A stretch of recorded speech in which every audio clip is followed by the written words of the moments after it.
సోదరా సోదరి మనులారా నమస్కారము.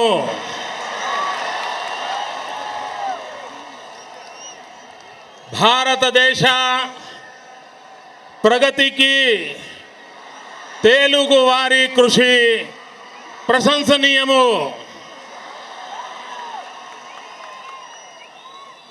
తెలుగు ప్రజలు సుఖ సంతోషాలు శాంతి సౌభాగ్యాలతో ఉండాలని మనస్పూర్వకంగా శ్రీ వెంకటేశ్వర స్వామిని ప్రార్థిస్తున్నాను.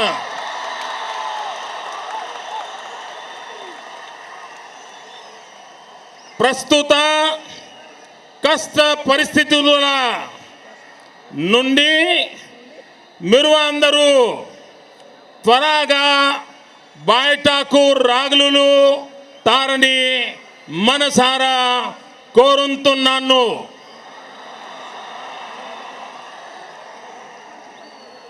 కేంద్ర ప్రభుత్వానికి కాంగ్రెస్ పార్టీకి సద్బుద్ధి కాలు చేయాలని భగవంతుడిని ప్రార్థిస్తున్నాను.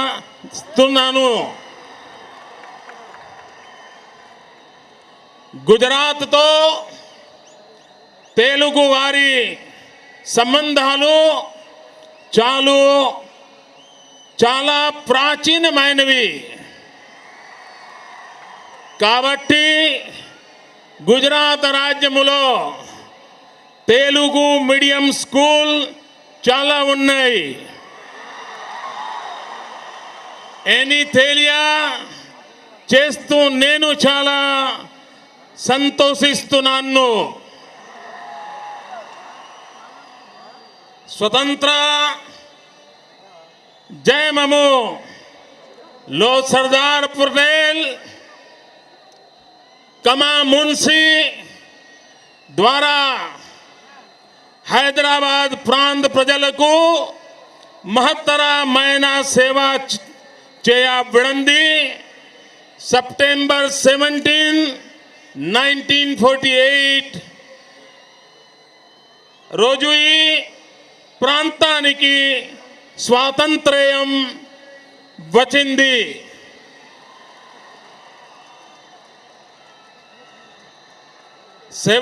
సెప్టెంబర్ మనము హైదరాబాద్ లిబరేషన్ డే గా उत्सवालू महसूस और आप लोग 17 सितंबर को हैदराबाद लिबरेशन डे मनाते हैं और मेरा सौभाग्य है कि उस दिन मुझे आपकी याद विशेष आती है क्योंकि 17 सितंबर मेरा जन्मदिन भी है.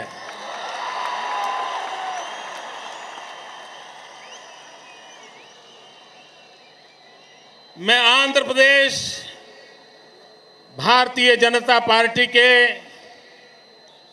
सभी वरिष्ठ नेताओं को हृदय से अभिनंदन करता हूं कि उन्होंने इस पॉलिटिकल सभा का समाज सेवा के लिए उत्तम तरीके से उपयोग किया और मैं आंध्र प्रदेश के युवकों को अभिनंदन देता हूं कि उन्होंने इस जनसभा में 5 रुपया रजिस्ट्रेशन फी देकर के उत्तराखंड के पीड़ितों के उनके दर्द के साथ अपने आप को जोड़ने का उत्तम प्रयास किया है और इसलिए आंध्र भारतीय जनता पार्टी एवं आंध्र के नौजवान मैं आपको बहुत बहुत बधाई देता हूं. मैं आपका बहुत बहुत अभिनंदन करता हूं. भाइयों बहनों, सार्वजनिक जीवन में ऐसी दिल को छूने वाली घटनाएं कभी कभी मनुष्य जीवन की बहुत बड़ी प्रेरणा बन जाती है। एक सिख परिवार जो आंध्र में आकर के बसा, जिसका बेटा कनाडा में रहता है, 80 साल से बड़ी आयु की मां इस कार्यक्रम में आना चाहती हैं। कनाडा से उसका बेटा ट्विटर पे लिखता है और आज मुझे इस कार्यक्रम में उस मां के चरण छूने का अवसर मिला, उस मां के आशीर्वाद पाने का अवसर मिला। मित्रों, मैं हैरान हूं, एक बुजुर्ग स्वातंत्र सेनानी, उन्होंने इस सभा में आने के लिए अपने परिवार के साथ सत्याग्रह किया, 3 दिन अन्न छोड़ दिया और कहा कि मुझे वहां ले जाने का प्रबंध करो, और तब जाकर के उन्होंने अन्न लिया। इनकी तपस्या, उनके ये आशीर्वाद, भारत की उनको कितनी चिंता है उसका प्रतिबंध है। मैं उन दोनों महानुभावों को अंतःकरण पूर्वक नमन करता हूं और ये घटना मेरे जीवन में सदा सर्वदा प्रेरणा देने वाली घटना रहेगी, क्योंकि जब देश में राजनीति पर भरोसा उठता चला गया है, राजनेताओं पर भरोसा उठता चला गया है, दिल्ली के एक के बाद एक कारनामों ने, दिल्ली की सल्तनत के एक के बाद एक कारनामों ने हिंदुस्तान के सामान्य मानवी के दिल से एक भरोसा, ट्रस्ट डेफिसिट, भरोसा तोड़ा है। भाइयों बहनों, यहां इतने सारे नौजवान आए हैं, लेकिन मैं जब रास्ते से आ रहा था, इससे भी डबल संख्या में नौजवान बाहर है। वे अंदर नहीं आ पाए हैं। मैं उन सभी नौजवानों की क्षमा मांगता हूं और मैं उनको विश्वास दिलाता हूं कि ये स्टेडियम में जगह हो या न हो, लेकिन मेरे दिल में आपके लिए बहुत जगह है।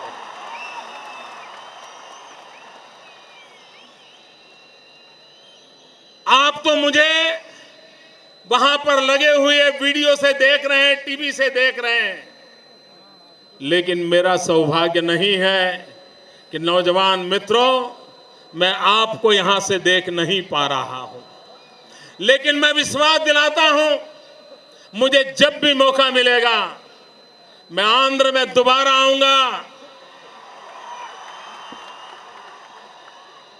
जिन नौजवानों के दर्शन आज नहीं कर पाया हूं, उनके दर्शन मैं दोबारा जरूर करूंगा, ये मैं उनको विश्वास दिलाता हूं। भाइयों बहनों, गत सप्ताह की जो घटनाएं हैं, उन घटनाओं ने देश को झकझोर दिया है। भाइयों बहनों, सवाल यह है, हम किस पर भरोसा करें? जब हमारे इस देश की सेना के 5 जवानों के सर काट लिए गए और तब भारत के प्रधानमंत्री ने कहा था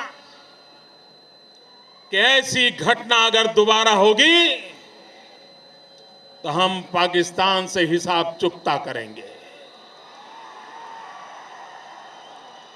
मैं प्रधानमंत्री जी से पूछना चाहता हूं, इसी हफ्ते पाकिस्तान की सेना ने आकर के हमारे देश के रक्षा करने वाले, मां भारती के लिए जीने मरने वाले, हमारे देश के उन रणबांकुरों को पाकिस्तान की सेना ने आकर के उनको भून दिया, उनको मौत के घाट उतार दिया। दिल्ली की सल्तनत को हिंदुस्तान पूछ रहा है। आपने कहा था जब हमारे देश के जवानों के सर काट लिए गए थे, तब आपने वादा किया था कि आप ऐसी चीजों को सहन नहीं करेंगे। क्या कारण हुआ कि पाकिस्तान एक के बाद एक जुल्म करता चला जा रहा है और 125 करोड़ का देश चुपचाप सारी चीजें झेल रहा है। भाइयों बहनों, पिछले दिनों एक के बाद एक जो घटनाएं घटी हैं, आप देखिए किश्तवाड़ सुलग रहा है। न जाने कितने लोगों को मारा गया है, न जाने कितने लोगों की दुकानें जलाई गई हैं, न जाने कितने लोगों के घर जलाए गए हैं। भाइयों बहनों, कश्मीर घाटी में 3 दशक से जो खेल चल रहा है, क्या उसका रिहर्सल किश्तवाड़ में करने का नापाक इरादा तो नहीं है? देश जानना चाहता है। आज भारतीय जनता पार्टी के विपक्ष के नेता श्रीमान अरुण जेटली जी किश्तवाड़ के पीड़ितों का हाल पूछने के लिए जा रहे थे, किश्तवाड़ के हालत देखना जाते थे, लेकिन वहां की सरकार ने सत्य छुपाने के लिए, एक जुल्म की कथा को छुपाने के लिए, यह हिंसा के दौर पर चुपकुदी रहे, इसलिए अरुण जेटली जी को जम्मू के एयरपोर्ट पर डिटेन कर दिया गया। भाइयों बहनों, जम्मू के पहाड़ी क्षेत्र में यह घटना, इस घटना को छोटी घटना न मानी जाए। जो संकट कश्मीर घाटी ने झेला, उसकी शुरुआत करने का नापाक इरादा इसमें बूंद आती है। और इसलिए भाइयों बहनों, सवाल किश्तवाड़ के नागरिकों का नहीं है, सवाल भारत के शांतिप्रिय नागरिकों को सुख चैन की जिंदगी चाहिए, जुल्म से मुक्ति चाहिए, और देश फिर एक बार देश का भरोसा टूट गया। ये दिल्ली की सल्तनत हमारे देश को सुरक्षा नहीं दे सकती है। भाइयों बहनों, आपको जानकर के हैरानी होगी, वोट बैंक की राजनीति में डूबी हुई दिल्ली की सल्तनत हिंदुस्तान की सुरक्षा को अनदेखा कर रही है। बांग्लादेश की सीमा पर हमारे जो जवान हैं, वे अगर कोई बांग्लादेशी घुसपैठिया घुस करके आता है, अगर उसको रोकना चाहता है, अगर वो रुकता नहीं है, तो भारत की सेना, बीएसएफ के जवान, उन पर रोक लगाई गई है कि वो कोई भी शस्त्र का उपयोग नहीं करेंगे। इतना ही नहीं, यहां तक कह दिया गया है, अगर वो ज्यादा ताकतवर है, अगर घुसपैठिए का हमला तेज है, तो बांग्लादेश की सीमा पर बैठे हुए बीएसएफ के जवान झगड़ा करने के बजाय उनको अंदर आने की इजाजत दे दे। भाइयों बहनों, एक सार्वभौम सरकार का मुखिया, 125 करोड़ देश की सरकार हिंदुस्तान के सामान्य मानवी को इस प्रकार के निर्णयों से सुरक्षा कैसे प्रदान कर सकती है। और भाइयों बहनों, चाइना ने हमारी सीमा पर आकर के अड़ंगा लगाया। सारी दुनिया ने देखा, गूगल मैप पर सारे नागरिक देख पा रहे थे कि चाइना की मूवमेंट कैसी है, चाइना किस तरह हमारी धरती पर आ रहा है, किस तरह अपनी जगह बना रहा है। और मैं हैरान हूं, चाइना तो घुसपैठिया था, उसको तो अपनी धरती पर वापस जाना जरूरी था, लेकिन दिल्ली की सरकार ने ऐसा समझौता किया कि चाइना तो अपने धरती पर वापस गया, लेकिन हिंदुस्तान की सेना को भी अपनी ही धरती पर वापस लेने का निर्णय, ये दुर्भाग्य है हमारे देश का कि ऐसी सरकार ने निर्णय किया। इतना ही नहीं,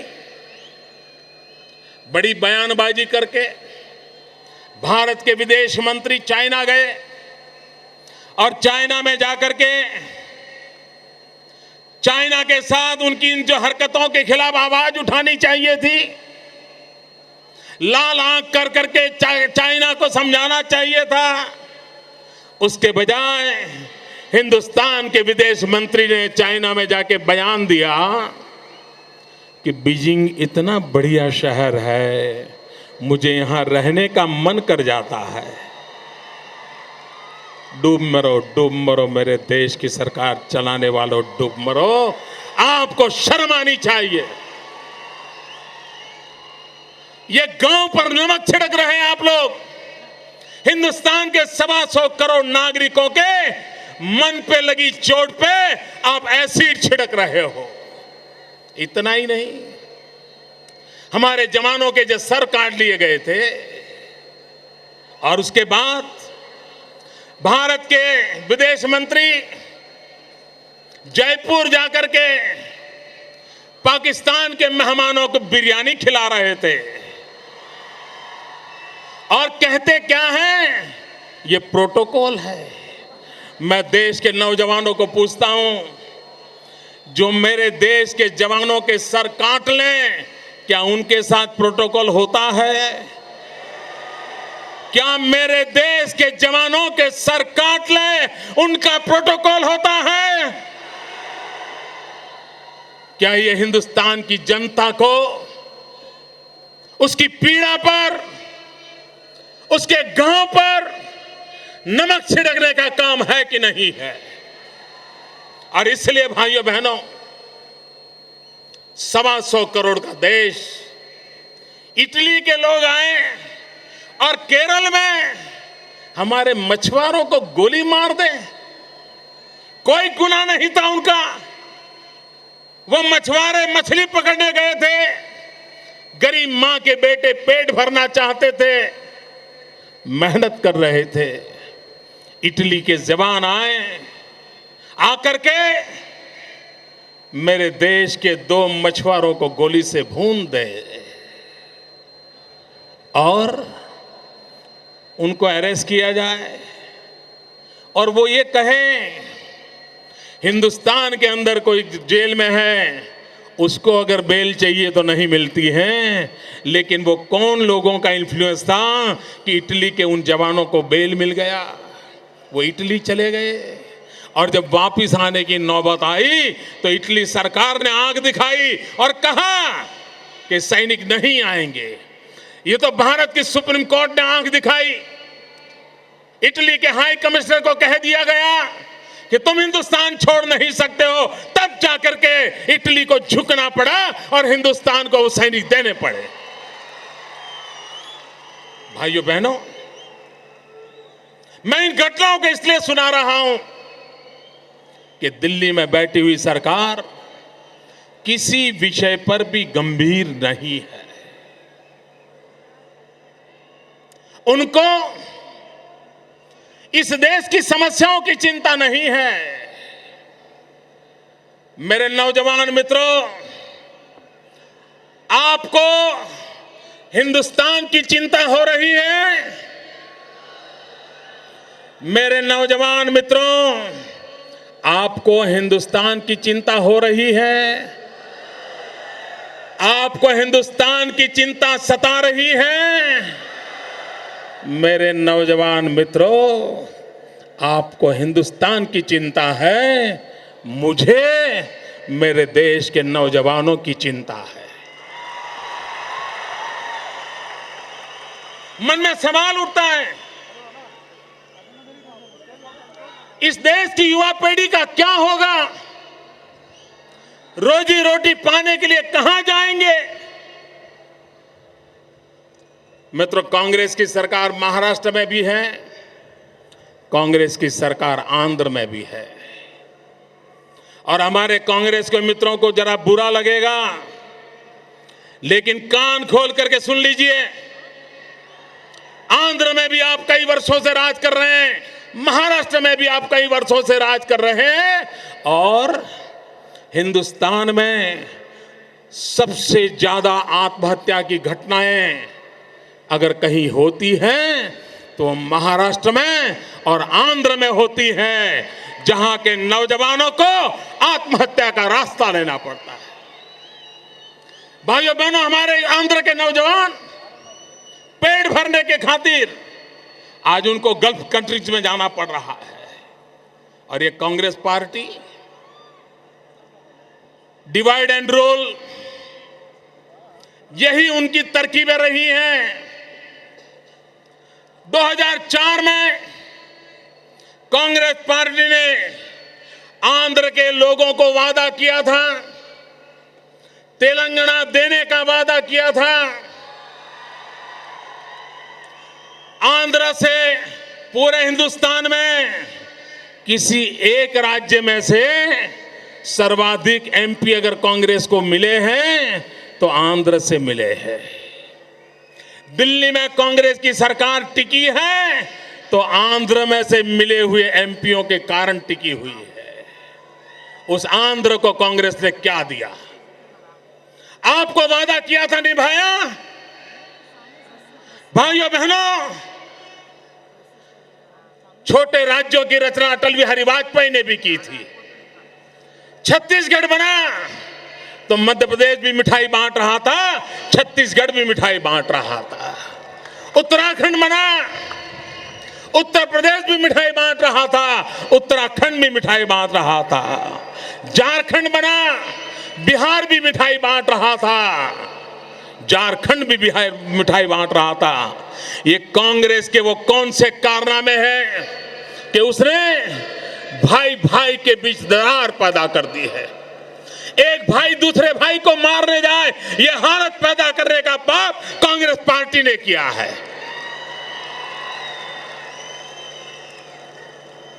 तेलंगाना के पक्ष में भारतीय जनता पार्टी पहले से है। मैं खुद तेलंगाना में एक सभा करने आया था विद्यासागर राव के चुनाव के समय, और मैंने सार्वजनिक सभा में कहा था, अगर हमें सरकार बनाने का मौका मिलेगा तो 100 दिन के भीतर भीतर हम तेलंगाना का निर्माण कर देंगे। ये हमने वादा किया था।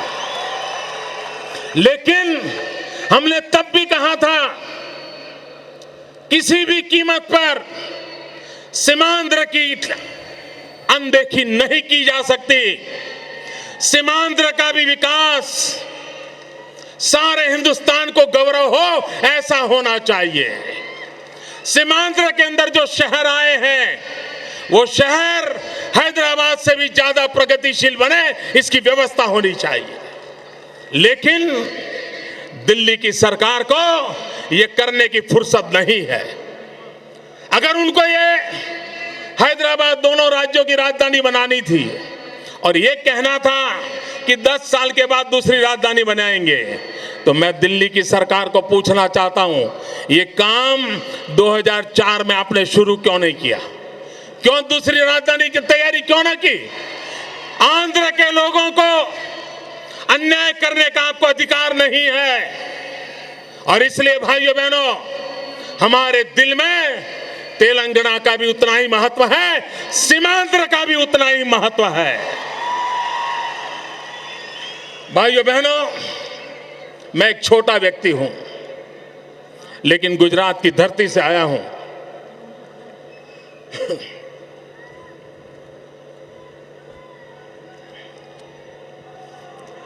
गुजरात की धरती से आया हूं, महात्मा गांधी की भूमि से आया हूं, सरदार पटेल की भूमि से आया हूं। मैं मेरे तेलंगाना और आंध्र के भाइयों से प्रार्थना करता हूं, भाइयों बहनों, कांग्रेस की कितने ही खेल क्यों न खेले, लेकिन आपके बीच टकराव नहीं होना चाहिए। भाई के बीच भाई के प्रति नफरत नहीं होनी चाहिए। मैं आंध्र के और तेलंगाना के भाइयों से पूछना चाहता हूं, दर्द के साथ पूछना चाहता हूं, पीड़ा के साथ पूछना चाहता हूं। पिछले दिनों कुछ घटनाएं घटी हैं, उससे पीड़ित होकर के पूछना चाहता हूं। मेरे भाइयों बहनों, मेरी बात में अगर सच्चाई ना हो तो मेरी बात को ठुकरा देना, लेकिन मेरे सवाल को आप दिल को छू जाए तो मुझे कहना, भाइयों बहनों, हमारा रास्ता क्या है। मैं आपसे पूछना चाहता हूं, आंध्र और तेलंगाना भाइयों बहनों, क्या कभी किसी ने सोचा है कि मां के दूध में भी दरार हो सकती है? भाइयों बहनों, मां के दूध में दरार नहीं होनी चाहिए। हम भाई हैं, हम साथी हैं, और मेरे गुजरात में, मेरे सूरत में 4 लाख तेलुगु भाषी भाई बहन रहते हैं। मेरे अहमदाबाद में 6 लाख तेलुगु भाई बहन रहते हैं। हम प्यार से जीते हैं, साथ साथ जीते हैं, साथ साथ मेहनत करते हैं, हर एक का पेट भरने का प्रयास करते हैं। अगर हम गुजरात के लोग तेलुगु भाषी लोगों के साथ प्यार से जी सकते हैं, तो तेलंगाना वाला आंध्र के साथ भी प्यार के साथ जी सकता है, आंध्र वाला तेलंगाना के साथ भी प्यार से जी सकता है। भाइयों बहनों, हम सबका लक्ष्य ये होना चाहिए, आंध्र इतनी प्रगति करे, इतनी प्रगति करे, गुजरात से भी आगे निकल जाए। तेलंगाना इतनी प्रगति करे कि गुजरात से वो भी आगे निकल जाए, ये हमने सपना देखना चाहिए।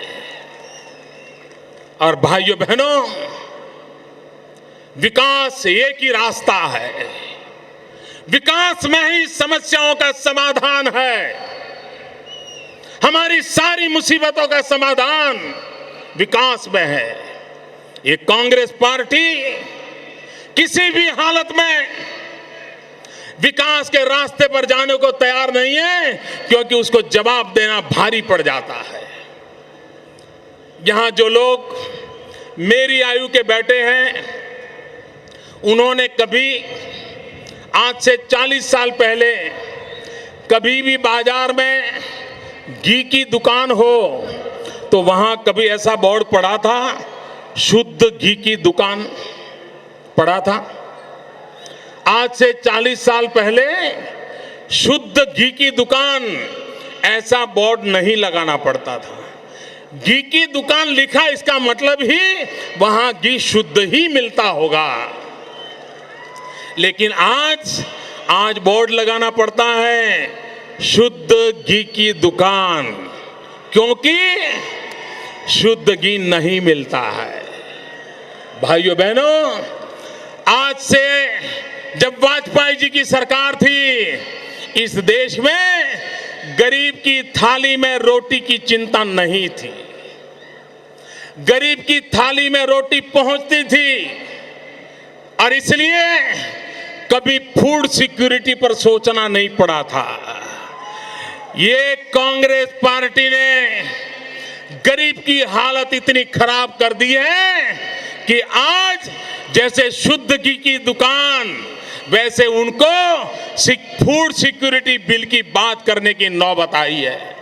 जिन्होंने गरीब की थाली से रोटी छीन ली है, उन्होंने पाप किया है। इन दिनों मैं देश के अर्थशास्त्रियों को कहना चाहता हूं, आज हमारे देश में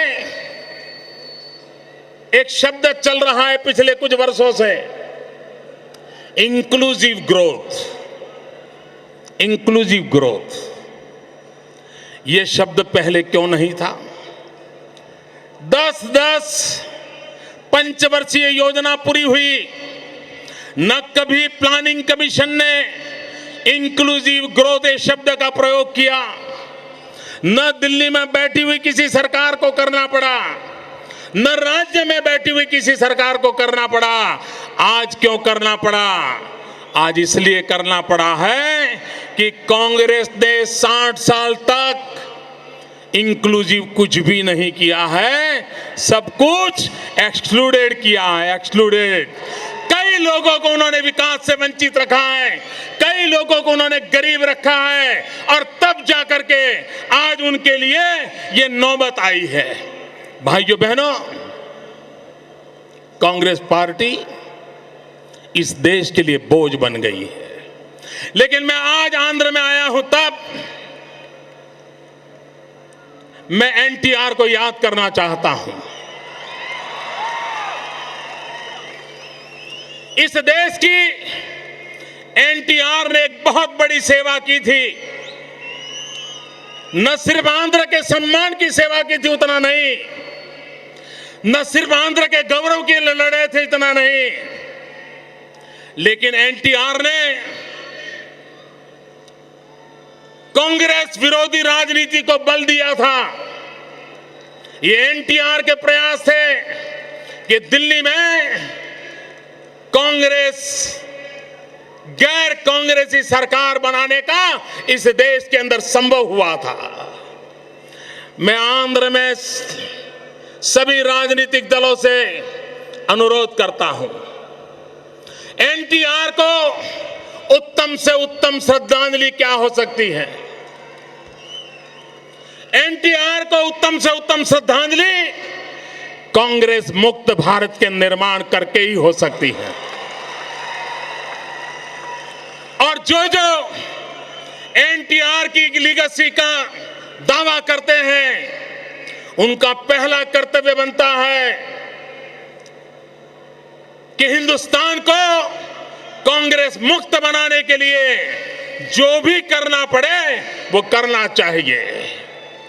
मुझे विश्वास है आंध्र के राजनीतिक दल आंध्र और तेलंगाना को बचाने के लिए, आंध्र और तेलंगाना के विकास के लिए कांग्रेस मुक्त भारत बनाने के प्रयासों में कोई कमी नहीं रहने देंगे।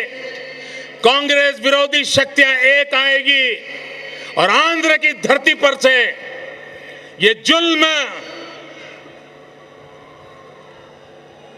एक कुशासन, ये भ्रष्टाचार, ये परिवारवाद, इन सब का खात्मा संभव होगा। और इसलिए मेरे भाइयों बहनों, तेलुगु देशम, एनटीआर की लीगेसी जिसके पास है, एनटीआर का सपना पूरा करना उनका भी दायित्व बनता है। भाइयों बहनों, और मैं आपको कहना चाहता हूं, कोई चले या न चले, कोई आज चले कोई कल चले, कोई चलने से पहले सोचते रहे, उसके बावजूद मैं कहता हूं, देश में कांग्रेस मुक्त भारत की हवा बन चुकी है। देश ने कांग्रेस मुक्त हिंदुस्तान का सपना देख लिया है। उस सपने को पूरा करने के लिए हिंदुस्तान के नौजवान, हिंदुस्तान का किसान, हिंदुस्तान का गरीब आज कृत संकल्प हुआ है। भाइयों बहनों, भ्रष्टाचार ने हमारे देश को तबाह कर दिया है। जल हो, थल हो, नभ हो, जल, थल, नभ, पूरे भूमंडल का कोई ऐसा क्षेत्र नहीं है जहां कांग्रेस के मित्रों ने भ्रष्टाचार करने के लिए अपने हाथ पैर फैलाए न हो। कोई मुझे बताएं, हमारी पार्टी के वरिष्ठ नेता लाल कृष्ण आडवाणी जी पूरे हिंदुस्तान में घूमे, किस बात के लिए? काला धन वापिस लाओ। कोई हमें समझाए, विदेशों की बैंकों में जो काला धन पड़ा है, वो काला धन वापिस लाने में दिल्ली सरकार को परेशानी क्या हो रही है? हिंदुस्तान के सार्वजनिक जीवन में आडवाणी जी जैसे एक वरिष्ठ व्यक्ति ने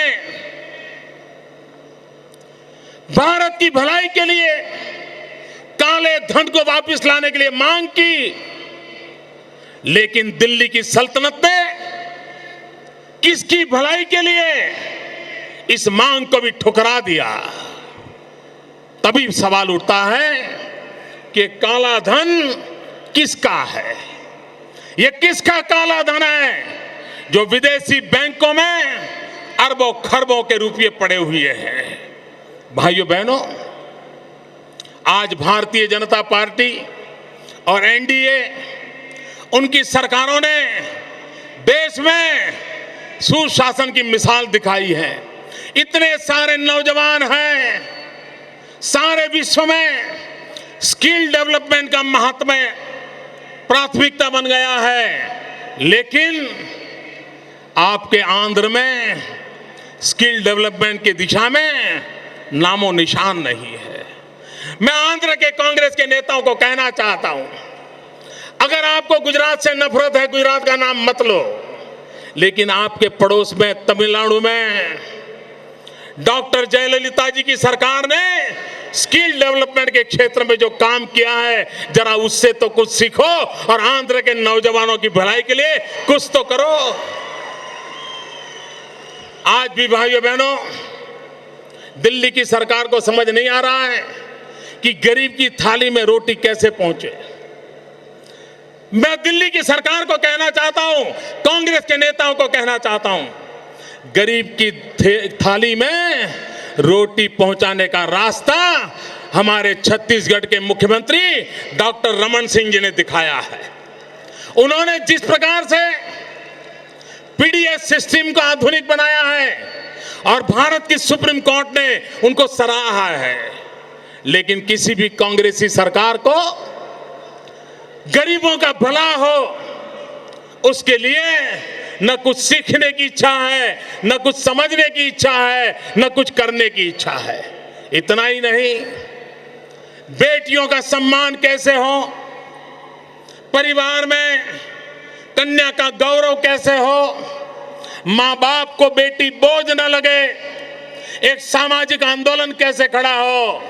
मैं कांग्रेस के मित्र को कहता हूं, जाइए मध्य प्रदेश में भारतीय जनता पार्टी, हमारे शिवराज सिंह चौहान को देखिए, उन्होंने लाडली लक्ष्मी योजना करके पूरे मध्य प्रदेश की बेटियों के जीवन को गौरव दिया है, सम्मानित किया है, उनको जीने का हक दिया है, पढ़ने के लिए व्यवस्था की है।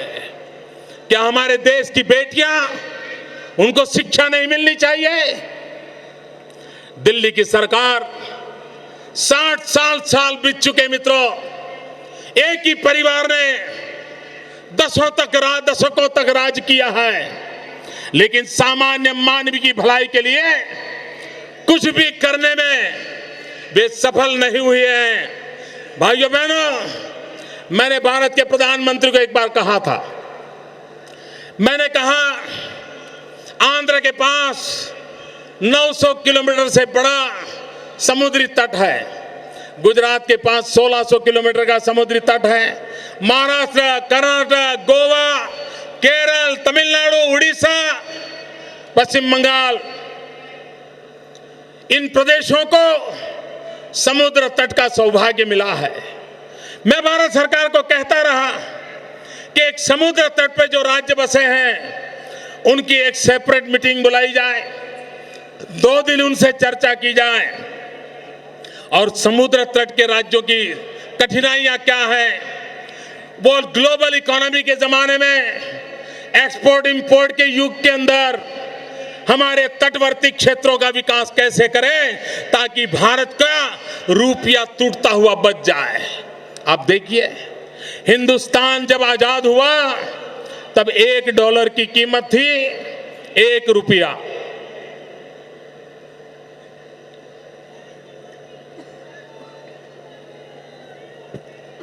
भाइयों बहनों, नौजवान चीज समझिए, जब हिंदुस्तान आजाद हुआ तब $1 के बराबर रुपये की कीमत, ₹1 बराबर $1 हुआ करता था। आज भारत के वित्त मंत्री की उम्र इज इक्वल टू $1।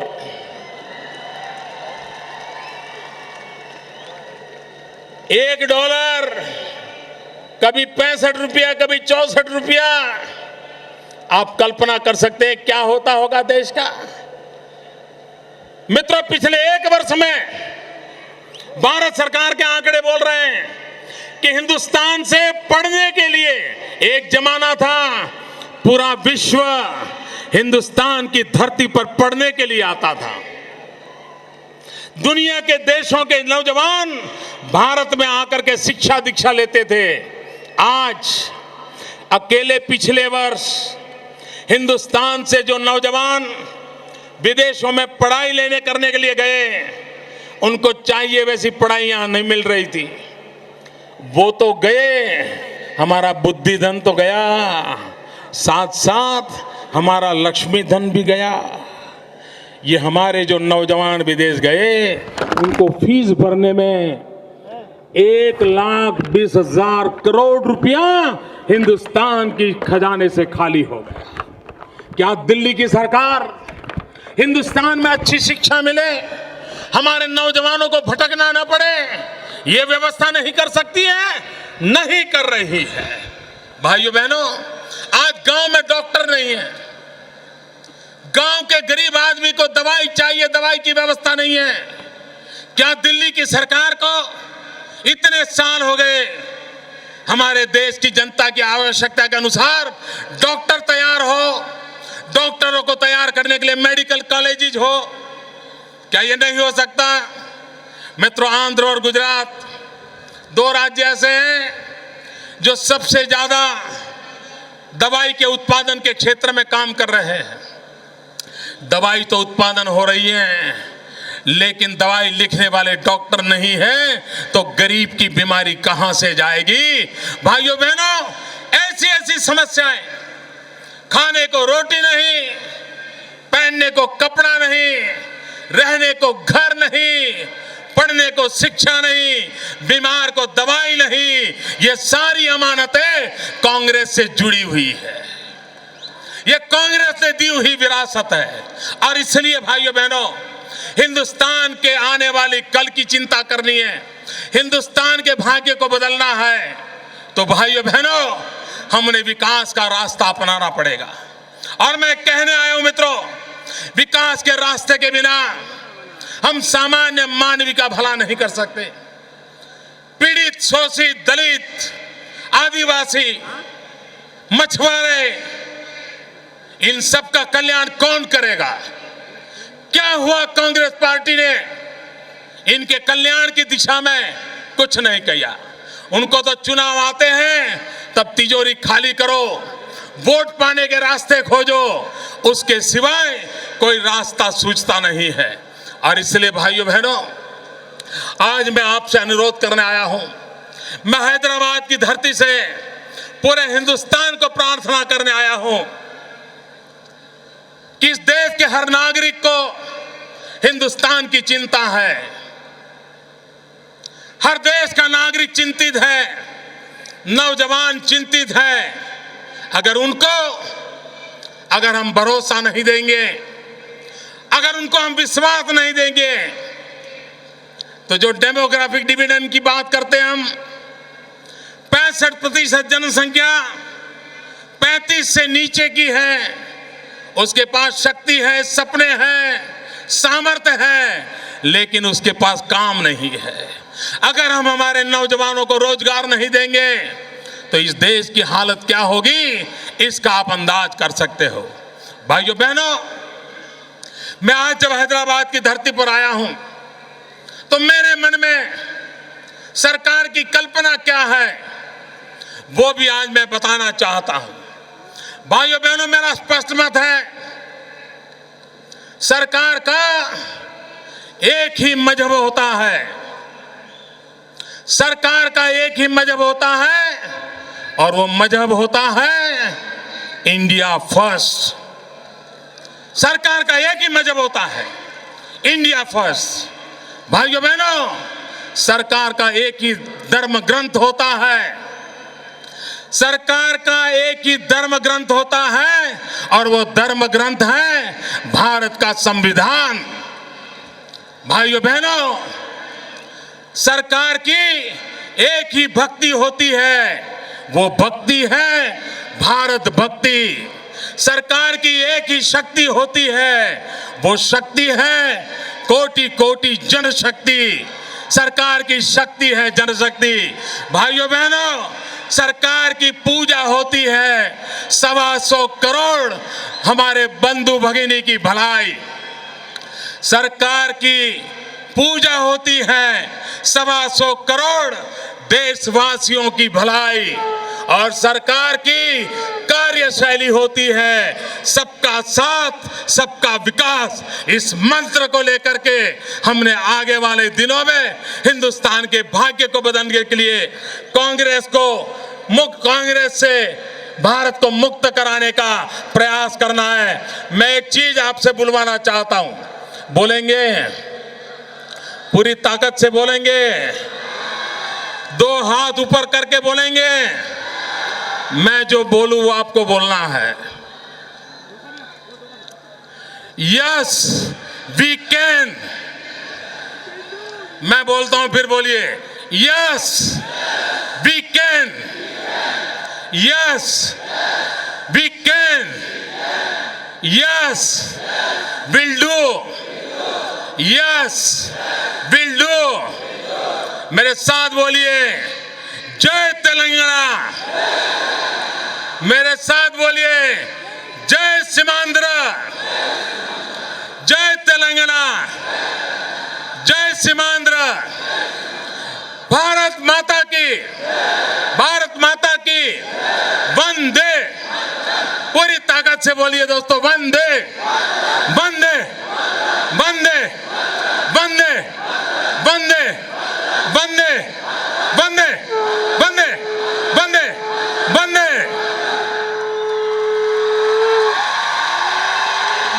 మోదీ జాతికి తేజం మోదీ యువతకు మార్గం మోదీ